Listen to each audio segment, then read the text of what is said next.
वेद व्यास, जिन्हें कृष्ण द्वैपायन के नाम से भी जाना जाता है, एक ऐसा नाम जो भारतीय साहित्य में बहुत प्रसिद्ध है।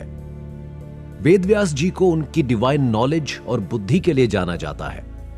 आप ये तो अच्छी तरह से जानते होंगे कि वेद एक श्रुति शास्त्र है, मतलब वेद को सुना गया था, वेद रिटन फॉर्म में मौजूद नहीं थे।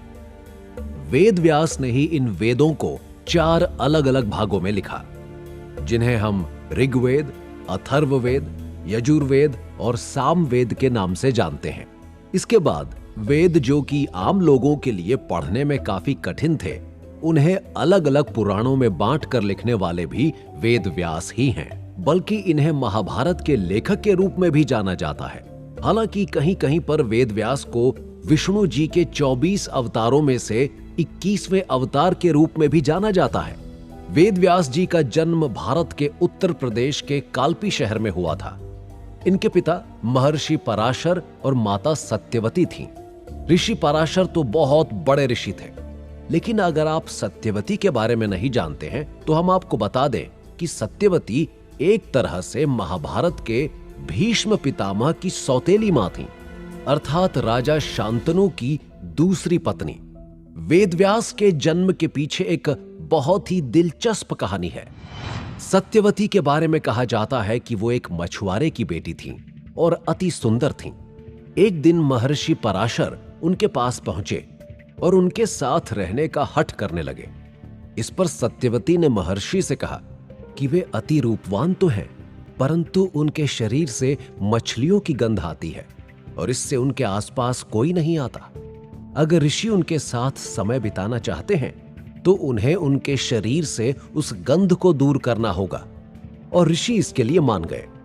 बाद में सत्यवती और महर्षि पराशर का एक बेटा हुआ जो वेद व्यास के नाम से जाना जाने लगा।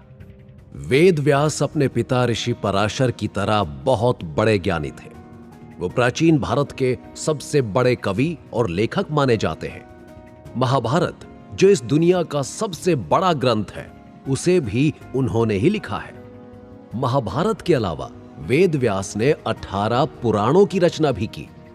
कुछ लोगों का कहना है कि वेद व्यास ने एक लंबा जीवन बिताया और 116 वर्ष की आयु में उनकी मृत्यु हो गई। पर पौराणिक कथाओं के अनुसार उन्हें चिरंजीवियों की सूची में भी सम्मिलित किया गया है।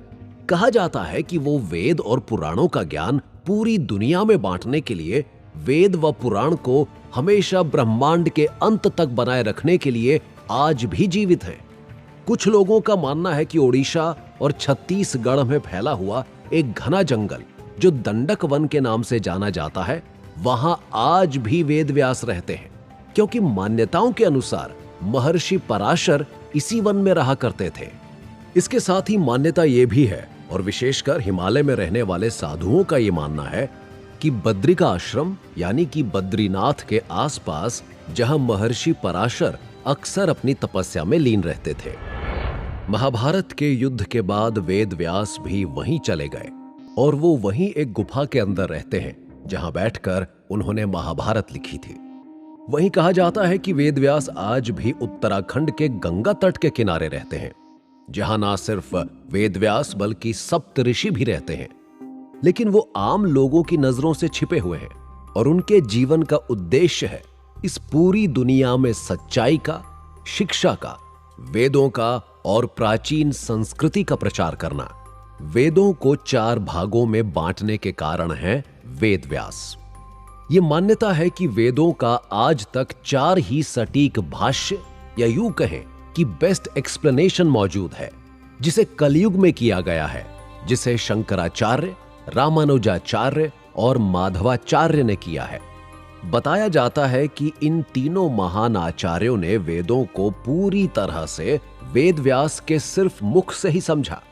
वेदों को वेद व्यास के मुख से समझने के लिए ही तीनों आचार्य स्वयं बद्रिकाश्रम से थोड़ी दूरी पर स्थित वेद व्यास की गुफा तक गए थे और वहां उन्होंने वेद व्यास से वेदों के बारे में समझा। माधवाचार्य ने स्वयं अपनी बायोग्राफी में इस बात का उल्लेख किया है।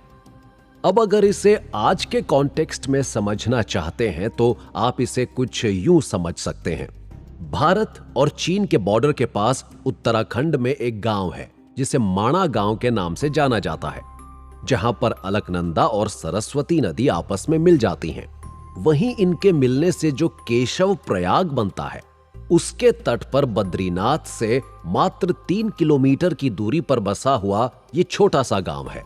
वहां पहाड़ी के ऊपर एक छोटी सी गुफा है जिसे वेदव्यास की गुफा के नाम से जाना जाता है। आज इसी गुफा के पास व्यास जी का मंदिर भी बना हुआ है। माना जाता है कि इसी गुफा के आसपास आज की सभ्यता और आज के लोगों से दूर वेदव्यास अदृश्य रूप में रहते हैं और अपने पढ़ने लिखने के काम में ही व्यस्त हैं। इनका भी उद्देश्य कल्कि से मिलना है और उन्हें वेदों का ज्ञान देना है। इन 5 चिरंजीवियों के बाद अब चलिए जानते हैं अपने 6th इमॉर्टल के बारे में, जिसे राजा बलि के नाम से जाना जाता है।